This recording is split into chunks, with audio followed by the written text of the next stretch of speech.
Okay, let's move on to god Dionysus. According to legend, he is the mysterious god arrived at the city of Thrace from the Asia Minor. And there were disbeliefs at the beginning about this newly arrived god. From around 600 BC, he became a well-established god in the hearts of the Greeks. And god Dionysus presented himself in two forms of namely Ionian Dionysus and Eleutherius Dionysus, and the one who brings physical and mental relief to the humankind, the one who gives fruitfulness, happiness, and contentment to the human being, the one who enlightens the man physically and spiritually. At the same time, he represented the tragic sense of humanity and nature. Dionysus was honored at Athens in a variety of celebrations: rural Dionysia and Linnea and Thesperia and city Dionysia. The two principal festivals for the performance of drama were the Linnea and the city Dionysia. The procession serenely goes around the city lands in a shaded arena. They position the statue of god Dionysus, then begin the rituals of worshipping the god along with the sacrifices and offerings. During the dark hours of the day, the people of the procession with torches escort the statue of Dionysus to the theatre premises and commenced with a wonderful procession which was uh, lined up early morning of the festival day. The procession included priests and officers dressed in graceful garments, and young maidens with baskets full of sacrificial offerings, and young boys armed with shields and spears, and actors and members of the chorus.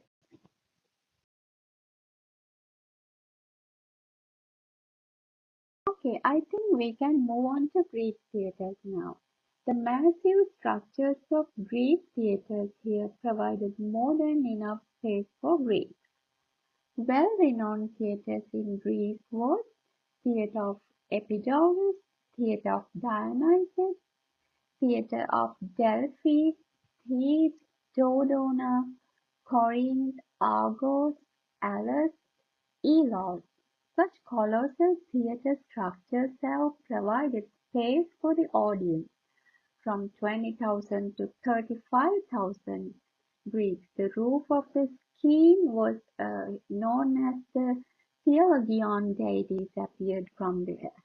An echikouima, a device supported with wheels and could be rolled through the portraiting happening inside the scheme machine or the flying machine, which was also called the Geranos or crane, positioned behind the scheme building, with a system of crane to present characters soaring through or floating in the air. Also, Greek tragedies are significant in classical literature, and human ignorance, helplessness of the human beings in this vast universe are the qualities which demonstrate in classical literature.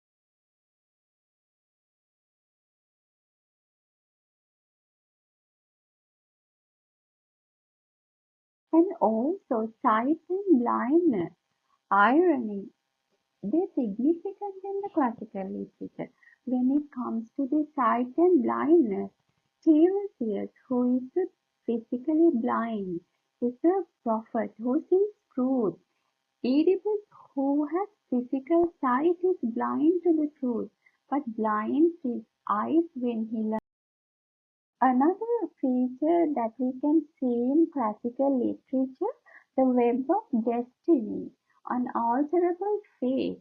This is very significant when it comes to an example. The man is caught in the infinite web of the fate out of his control, ignorant of past, present, and future. As an example, sons and daughters of Thebes, behold, this was Oedipus, greatest of men. He held the key to the deepest mystery, was envied and by all his fellowmen for his great prosperity. Behold, what a full tide of misfortune swept over his head.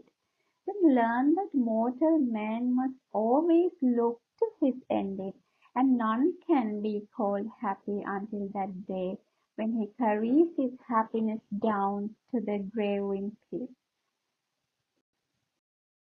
This is Aristophanes' Frogs. This is a very interesting drama, very significant drama in Greek history, as it can be a classical literary piece. Okay, let's move on to the plot of the Iliad as an outlook of the plot, and we can go through it very briefly as an outlook. The Greek Achaean army sacks Thrace, uh, town allied with Troy, and 9 years after the start of the Trojan War. The Greeks capture the beautiful maidens, Chrysis and Briseis. Agamemnon takes Chrysis as his prize and Achilles claims Briseis. And Chrysis' father, Chryses, serves as a priest of the god Apollo. He offers an enormous ransom to return for his daughter, but Agamemnon declines the request. Next we see the gods and goddesses that are demonstrated in the plot of Iliad. First, Artemis, goddess of the hunt, daughter of Zeus, and twin sister of Apollo, supports the Trojans. Ares, god of war and lover of Aphrodite, supports the Trojans. Hermes, the messenger of the gods, escorts Priam to Achilles' tent. Iris, Zeus's messenger. Nestor, king of Pylos and oldest Achaean commander, has great wisdom, an advisor to the Achaeans, an outstanding public speaker. The greatest hero on the Greek side was Achilles. Hector was the champion of the Trojans. The king of Troy during the time was Priam and Queen Hecuba. After the years of war, Troy was defeated by the Greeks. Achilles kills Hector and the Iliad ends with the burial of Hector. Then, what is the Iliad about? And the characterization in the Iliad. Homer has drawn his characters from the heroic society. These characters are governed by the heroic code: courage, physical strength, loyalty to friends and kinsmen, revenge, and hospitality towards strangers. These heroic characters have a duty and responsibility towards their king. Subjects the household, they wanted to stop their women being slaves of the poor. Then, it is important to note that the growth of Achilles' character to real Greek hero, the portrayal of the Achilles' character as the beginning of the epic is a man who acts according to his will, disrespects gods, is driven by passion to achieve personal needs. He is furious with Agamemnon as he asks for his concubine. Because of this reason, he refuses to fight in the battle. He even goes to the extent of expecting the downfall of his own kind. He is a coral picker and the beginning. At the end of and at the end he becomes a coral settler. He grows to a real Greek at the end of this epic.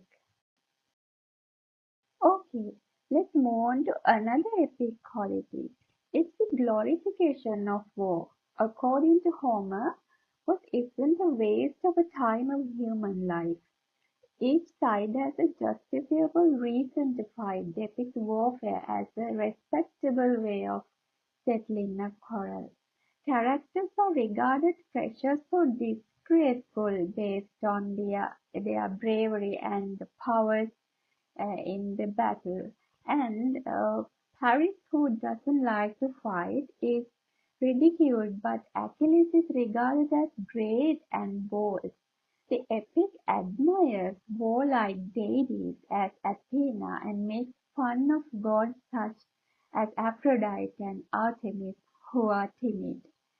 As the Iliad portrays, it's to prove one's honor and integrity that you fight those who run away from the war, displays some shameful fear and laziness.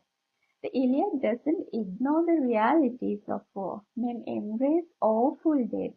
Women become slaves and concubines, but the theme of the epic isn't instruct men to run away from war, but to face it with respect and courage.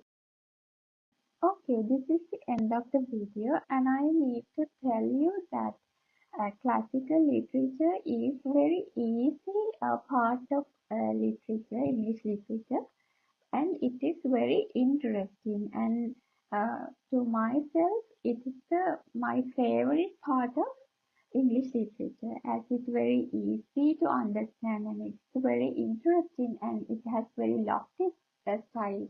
And these classics have stood the test of the time and are known for their enduring themes, timeless characters, and universal messages, and also highest literary expressions. And it is classic literature.